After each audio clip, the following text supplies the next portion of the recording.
welcome to the very first video on the new JL Races channel. Well, I'll be posting this on my old channel as well too, as we still have most of our followers over there. Hopefully bringing them on over here.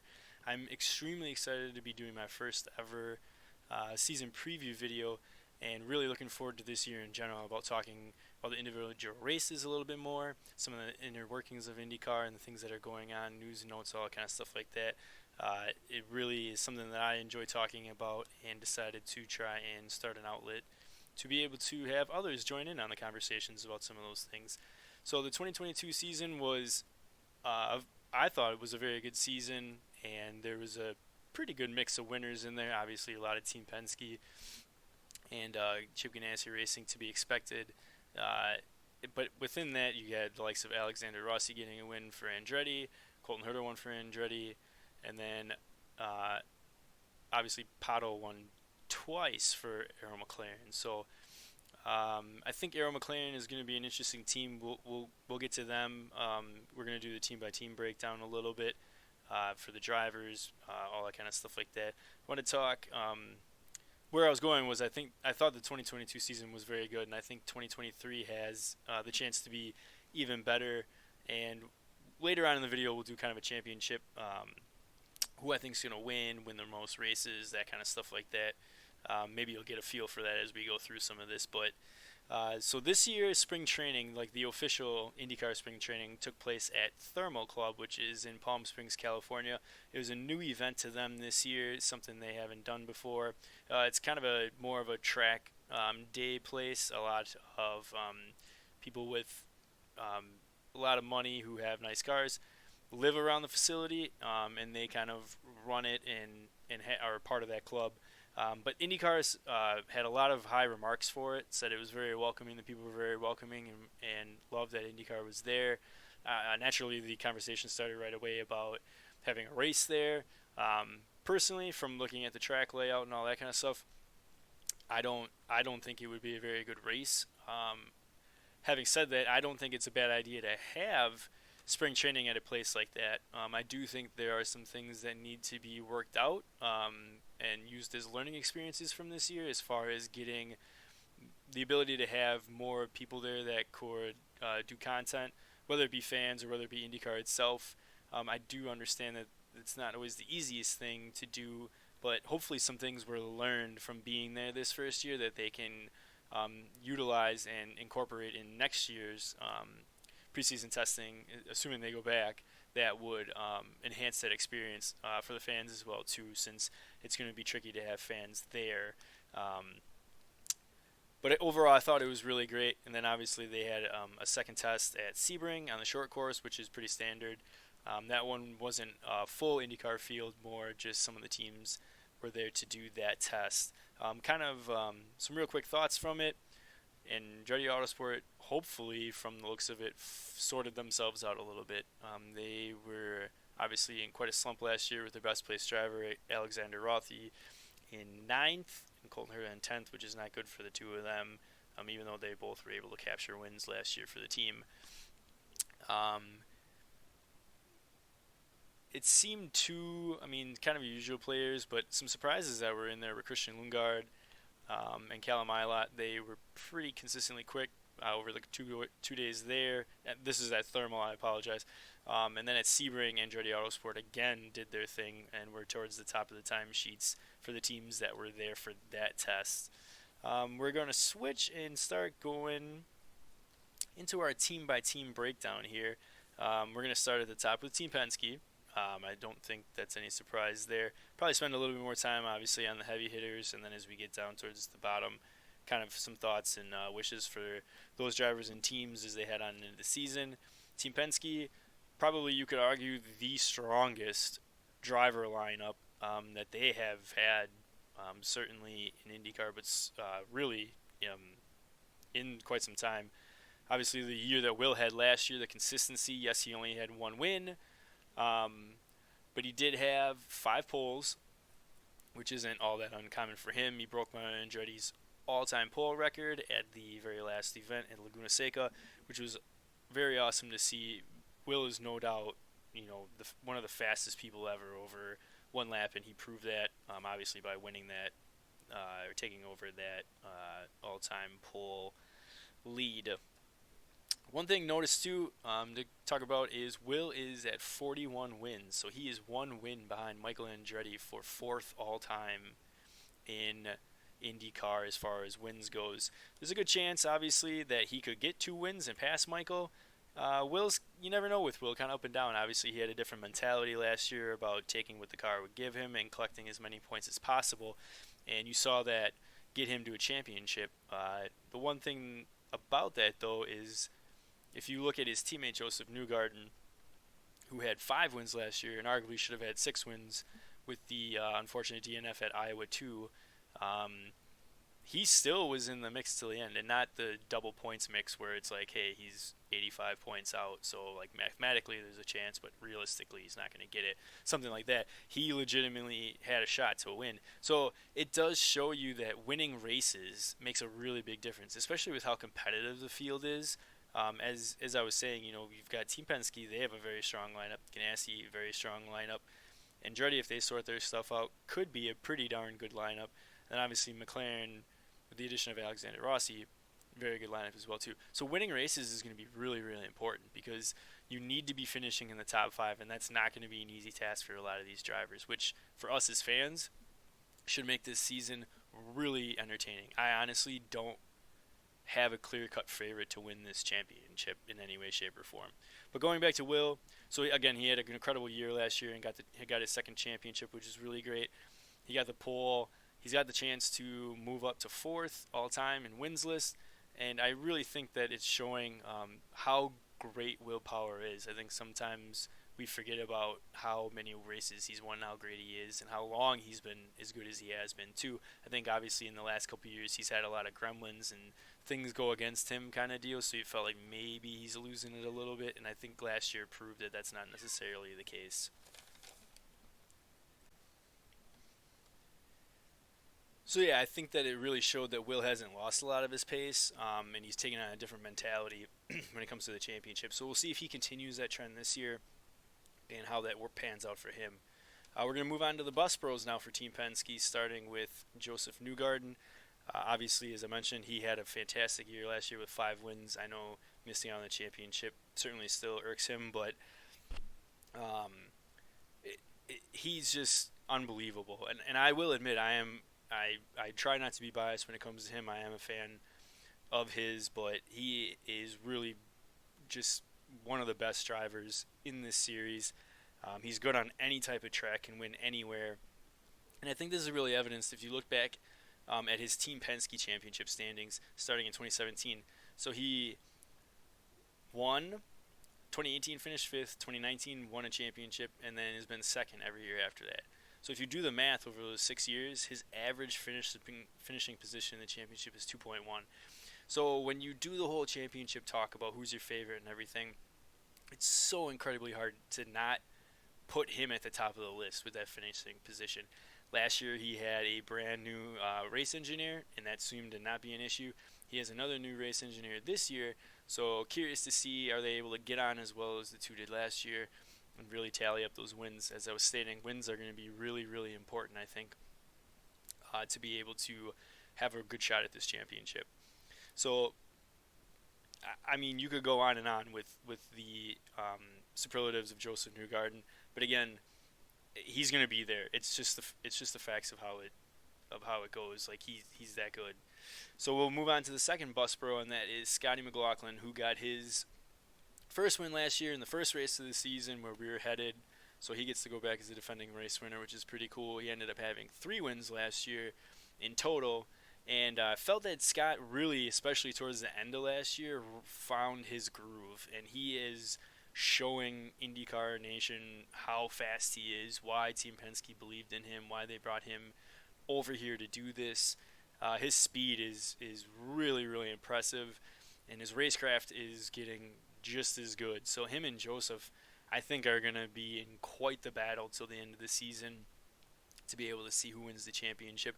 I know that might be not what fans want to hear because, then it looks like it could be another Team Penske championship, and understandably so. But really, like I said at the beginning, they might have the best driver lineup in the field. So unfortunately, you got the best chance at the championship if you got the best driver lineup, and that's what I think they have.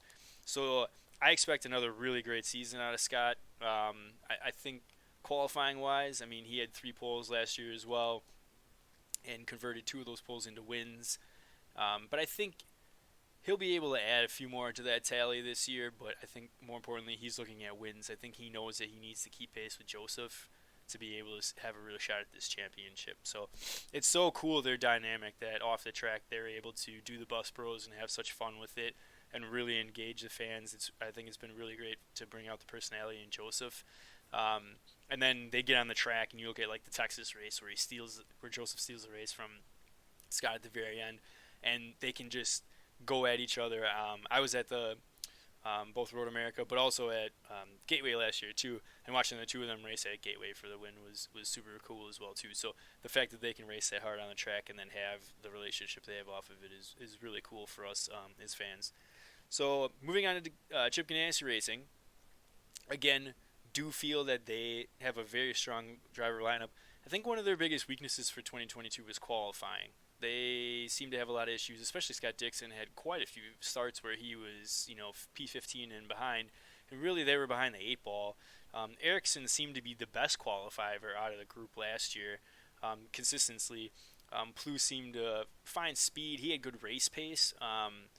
And then I think maybe towards the end of the year, obviously he had all the contract stuff over the middle of the season. And I don't care who you are. I mean, for the most part, he did a very good job with all that. But it has to affect you in some way, shape, and form over the course of the season and through the inner workings of that. But I think towards the end of the year, and obviously with the way that he dominated Laguna Seca at the end of the season, that he hasn't lost his speed. And so if Ganassi sorts out their qualifying, then I think they're going to be in very good shape for 2023. So obviously we're going to start with Scott Dixon because he is Ganassi. And we all know that's, Scott again, like similar to Will's accomplishments and everything, being second all times on the win list for Scott. You could go on and on about it. He's going to be there at the end. That's just the way that it is. And so, as I was talking about Joseph's finishing positions over the 6 years, did the same thing for Scott Dixon. Scott Dixon's average finishing position in the championship over those same 6 years is 2.6. So basically even with Joseph when it comes to finishing position. So yeah, not really shocking when I came up with the math on that one and saw what that average was. He's going to win races. He might take poles, just depends on where they are. But that's not really been his forte.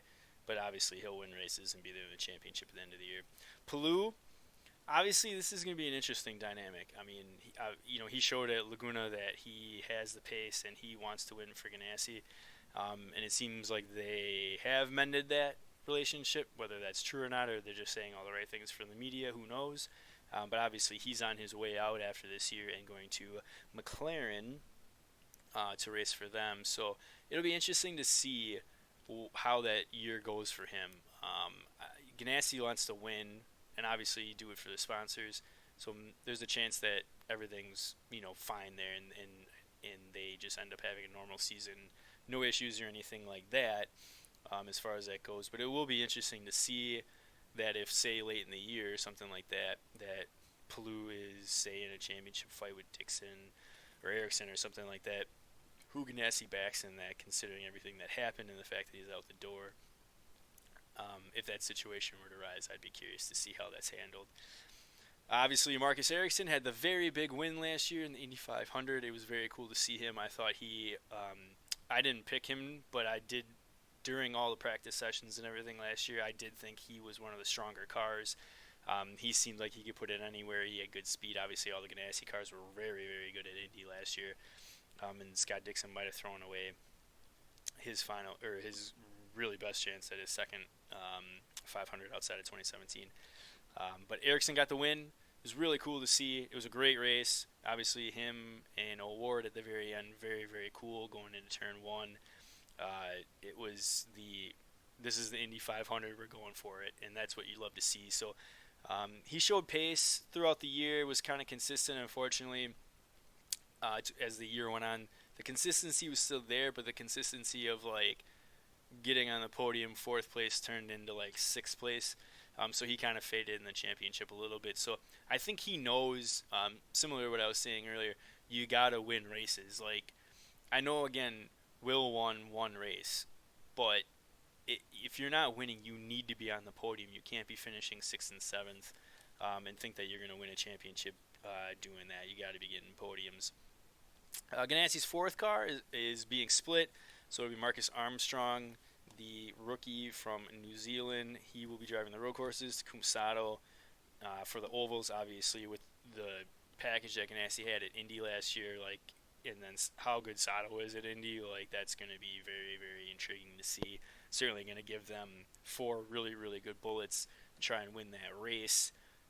Outside of that, I'm not really sure about Sato on the ovals. It'll be interesting to see how that goes. But Armstrong, doing the road courses, I thought he actually showed very well at Thermal, considering he hadn't been. I don't think he had been in the Ganassi car at that point. He tested for somebody else, but I thought he did really, really well. Showed really good pace. So I think there's a lot of good potential there. The tricky part will be that obviously he's going to a lot of tracks for the first time. So that'll probably be a struggle for him. It just depends on how fast the team gets him up to speed on those tracks.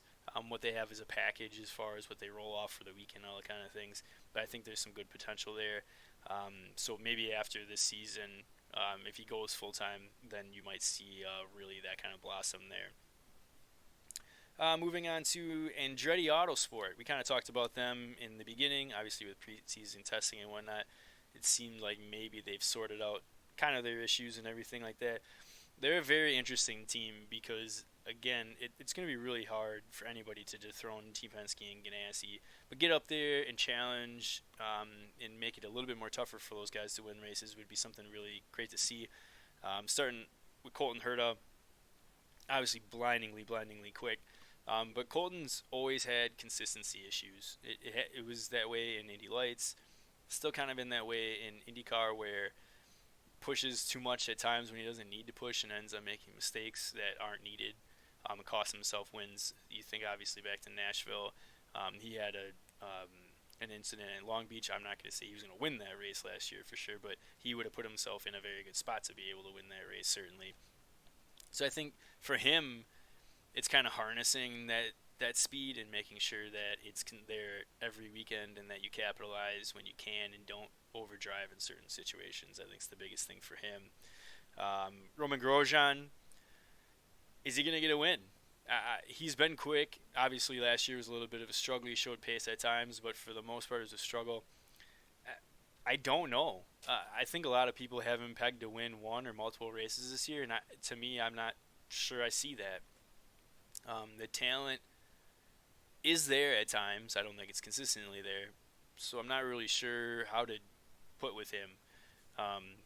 What I did read on Racer today actually was that within the Andretti group, some of the investors have made it very well known that they want winners in cars. And so it's going to be interesting to see what happens with this group. If Grosjean goes a second season and still doesn't, a second season with Andretti, I should say, and doesn't have a win, shows mediocre pace and everything like that, there's a chance that could be the end of Roman Grosjean in IndyCar, unless someone else snatches him back up. But so it'll be interesting. I think he'll grab a pole or two, and probably maybe he'll get a win. Let's say he gets a win. I'm not going to be down on him kind of deal. So, but I don't know if it's gonna. I don't think he's going to be a championship factor by any means.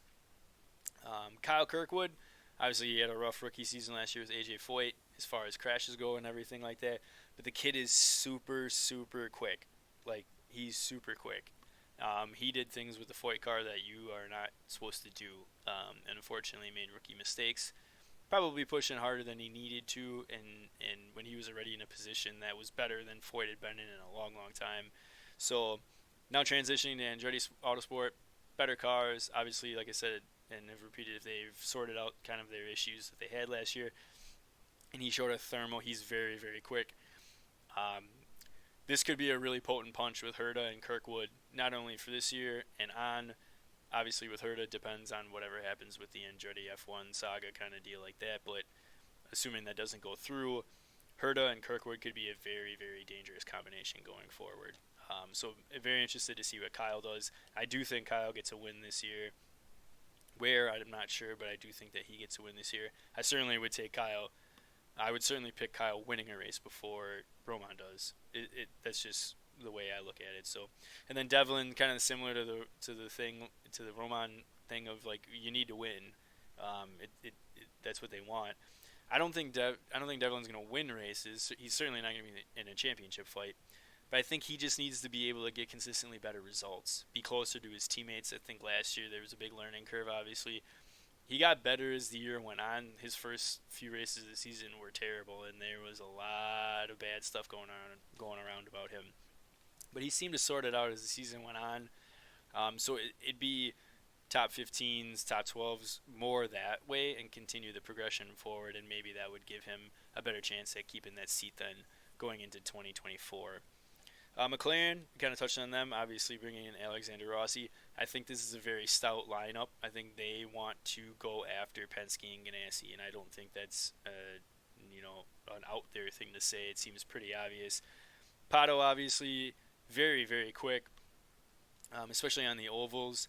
I think for McLaren, though, their biggest issue was street courses last year. I think they need to up their game on that to really elevate them to get on the Penske and Ganassi level.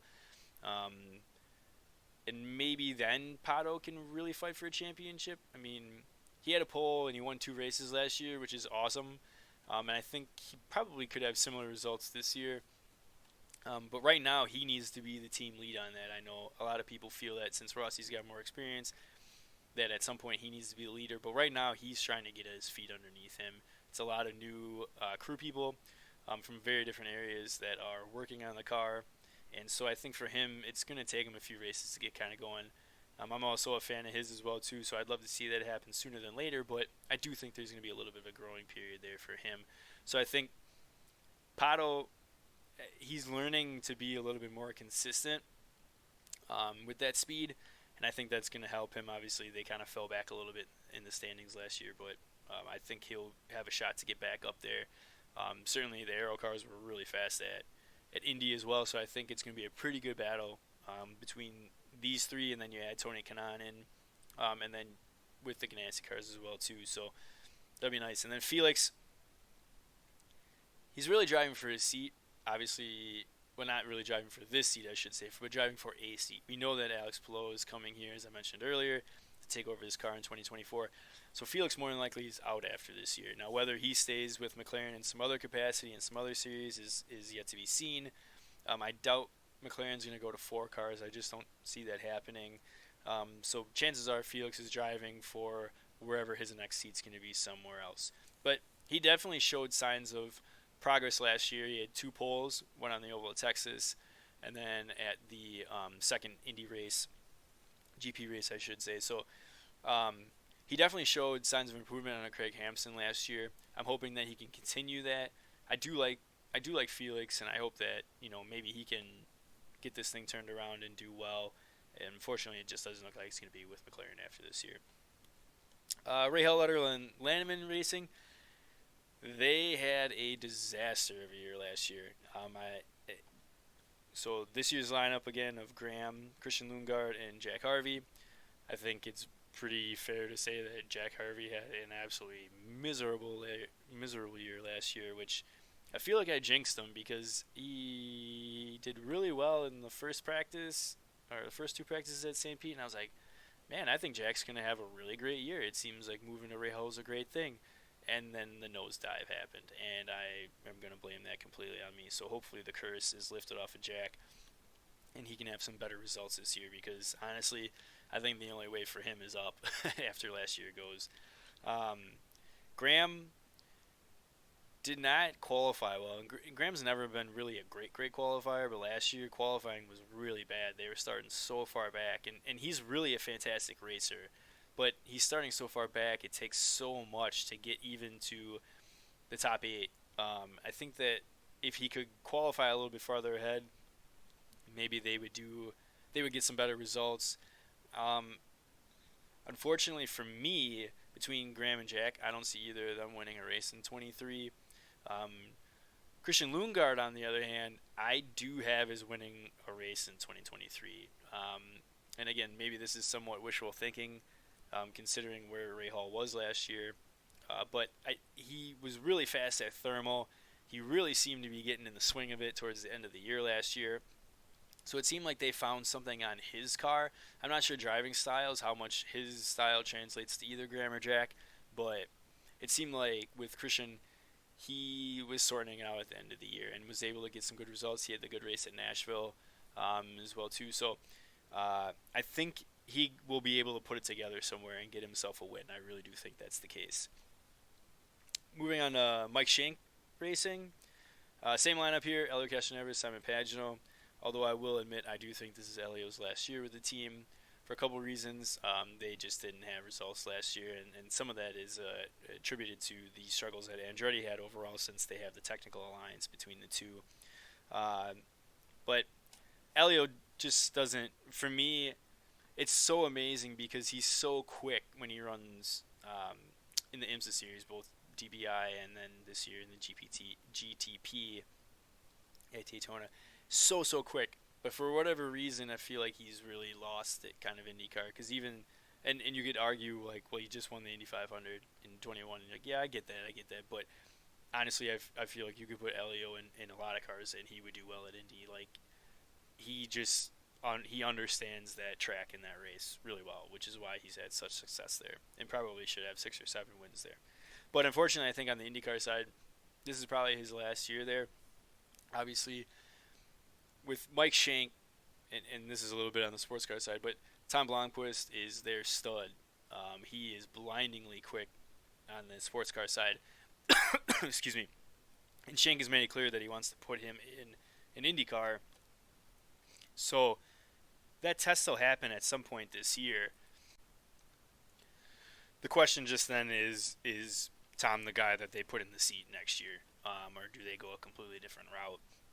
Simon, I think, has a little bit more leeway than Elio does, but Simon needs more consistency. And again, with the technical alliance with Andretti, if they've sorted everything out, there's a chance that we could see an improvement. For the Shane cars, I think more so for Simon, obviously, than Elio's that was stating. So it'll be interesting to see how that goes. I don't see them winning a race, though, either one of them. Again, I could be wrong. I guess if Elio's in the 500, you always gotta count him. So, or at least give him a decent shot. But again, I think it'll be an improvement year for them, but I don't think it's going to be markedly improvement, like where either driver is finishing in the top 10 in points.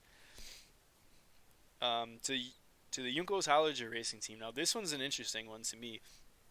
I think a lot of eyes are on this team. Certainly, they were the big talk at Thermal. Callum Ilott, very, very quick in that car. And he had the great qualifying effort at Laguna to finish the season last year. He had some good runs, made some mistakes. Unfortunately, I remember back to the Barber race. He was doing quite well there and then ended up making an error, went off track, pushing a little bit too hard in a section that he didn't really need to or anything like that. So it'll be interesting to see if he can continue that speed. Like I said, he was quick at Thermal, but can he translate it into the season, be more consistent with that speed, be in the top 10 and really shake it up a little bit with some of the heavy hitters and see if he can't get some good results for himself. I do think, similar to Lundgaard, if he can put it all together on a weekend, he's going to get a win. I think he's that quick. I think he's that good. I do think, and this is my one real prediction, is that if Ilott has a really strong start to this year and really just a good season overall, he will be driving the 10 next year for Chip Ganassi Racing and take Alex Palou's seat. I don't see, unless they really go off and get someone different, I think they should get Callum. I think that would be a really smart move on their part. The second car at Juncos Hollinger is to Agustin Canapino. He is a touring car ace from Argentina and has no open wheel experience at all. And to be honest, he did a very, very good job at Thermal. He outpaced quite a few regulars, mainly Connor Daly and Graham Rahal. So it shows that he not only does he catch on really quick, but it seems like Juncos maybe has a pretty good package that somebody with that little experience can get in. Like I said, Callum was really fast. and you put Augustin in there, and then he's able to put some decent speeds up. I'm not saying he was top 10, but he was able to get in closer to the top 20 as far as times go at thermal, which is really, I think, quite impressive. So again, his biggest issue will be that, similar to Marcus Armstrong's, is that he's coming into all new tracks, doesn't know them. Everything's going to be a learning curve like that. So again, I think, and that'll be a theme for all the rookies, is how fast can the team get them up to speed, where they feel comfortable, all that kind of stuff like that, and then can they progress as the season goes on. As long as you're showing decent progression throughout the year, I think that'll be a really good win for Augustin, and then after that you can see what next year looks like. So final three teams here, we've got Ed Carpenter Racing, no change in the lineup there. Renus and Connor running full time, and I think the biggest thing for Renus is, can he get his speed back? He was obviously very quick in 2021, and I don't know how much weight there was behind it, but some talk about Penske potentially looking at him and everything. At least maybe not in the near future, but at some point looking at him maybe as the willpower replacement down the road. But can he get that speed back? He never. I mean, he did have the pole in Barber, and he had a really good race at Barber, and he looked like he was going to win at Barber. But unfortunately, Pato stole that one from him. But outside of that, honestly, I don't really remember him really racing last year. Unfortunately, it was an off year for them. Both cars have a lot of backing from Bitnile, and hopefully they're able to turn that around. Connor as well too. I think Connor needs to be able to consistently be more towards the top 12, top 10. And I get, for a lot of these people, when you start doing goals and you're like, oh, they need to be in the top 10, they need to be this, you're starting to put too many people there, and you're like, well, I can't have all those people racing there. But I think it's more of like that needs to be his goal. Whether he's going to get there or not, that's a whole different story. But I think they need to make some progress. Obviously, they had a bad year last year, but they really need to turn it around. I'm not sure what happened there last year. But yeah, they need some positives. And from spring training, it did not look like they had a lot of positives that they were able to sort out. So it'll be interesting to see what we get from them this year. Coin, we've got a rookie Stingray Rob in the one car. Similar to the other rookies, as I said, it'll be a learning year for him. As far as the full-time goal between him, Benjamin Peterson, who's in the Foyt car, which we'll get to next, and then Augustin Canapino, those are the full-time rookie of the years, with Armstrong only doing the road courses. I do think if Stingray can have some sort of consistency, he more than likely will win the rookie of the year, simply because Coin's probably a little better than Foyt as far as, Stingray versus Benjamin. And then he's got more experience. He's raced on most of these tracks from coming from Indy Lights, so that'll be his leg up on Augustin there. So I think he will win. But again, it's really for him. It's just going to be a learning year. This is going to be the foundation to hopefully build on for the year after that. And then David Malukas is in the other car. Obviously, David had a really good year last year. There was some question marks on whether he should have been there or not, kind of deal like that. But I thought he had a really great year. He had the fastest lap at Detroit and also at Toronto. He had really, really good qualifying results there. Unfortunately, the team kind of let him down a little bit at some times, so he wasn't able to get the results. But then obviously he redeemed everything with the run at Gateway, where a few more laps and he might have gotten Joseph there for the win. So that would have been really cool to see. I think he's got the speed. I also put him in play for the 10 car at Ganassi, but at the same time, it's going to be, can he repeat what he did last year? Can he show that speed with some consistency? I think that'll give him a better nod to be able to look at that Ganassi seat. Otherwise, he'll more than likely be staying put. And that brings us to our final team, AJ Foyt Racing. Lots and lots of turnover here. Again, they're going with a brand new driver lineup, Santino Ferrucci, and as I mentioned, rookie Benjamin Peterson, who was Indy Lights last year. But on the background, they've had a lot of changes. Brought Michael Cannon back, which is a really good hire. Santino and Michael Cannon worked together before at Coin, so it would be interesting to see if they can rekindle it. He hasn't been there very long. Cannon, that is, so it would be interesting. It might take a little bit of time to get them going. Santino's obviously very good on the ovals, has really good results there. So I think for sure Santino's got to get that car in the top 20 in points. They have not been close to that in quite some time. But for the leader circle money, I think they do need to make sure that they get a car in the top 20, and I think obviously Santino is their better choice in that, just from a talent standpoint. But the car is more uh, seasoned with crew and all that kind of stuff, so that would be their best bet. I think they'll get a couple decent results, nothing crazy, but I do think they'll get a couple good results with Santino. And then Benjamin Peterson, similar to Stingray, learning year. It's not really about this year. It's just about building upon it and then seeing what you can, what kind of progress you can make, and hopefully build towards after that. Obviously, his family is heavily involved in the AJ4 team with the funding and whatnot, so I don't think he'll be going anywhere anytime soon. So that is the team by team breakdown of what I feel is kind of a preview for 2023 for everybody. Like I said, I think it's going to be a really, really great season. I think it's going to be a very strong season, very tough season. And as I mentioned earlier, I think it's going to be the championship is going to be really, really hard to pick. I think there's a lot of people that can win the championship. I gave the stats on Joseph and Scott. I Again, I don't want to sound like a fanboy. It's just more of that's how talented he is. But I do think Joseph Newgarden gets his third championship this year. I know he would trade that for an Indy 500, but I do think Penske needs to sort out. They weren't that fantastic at Indy last year, so they've got that to sort out. So I can't really give him a nod on that. We'll see come May. But I do think he'll get his third championship. As I mentioned, Rookie of the Year, probably going to Stingray Robb. And I went through the first-time winners. I do think Kirkwood, Lundgaard, and Callum Iwat have very good chances to win races or will win races in 2023. So with that, I think we're going to bring the video to the end here. I didn't want to make it super long. Obviously, we're going to be doing stuff throughout the season. Please don't hesitate to leave in the comment section who you think's going to win the championship or win races, or who you think's have a breakout season, all that kind of stuff like that. Who's in trouble?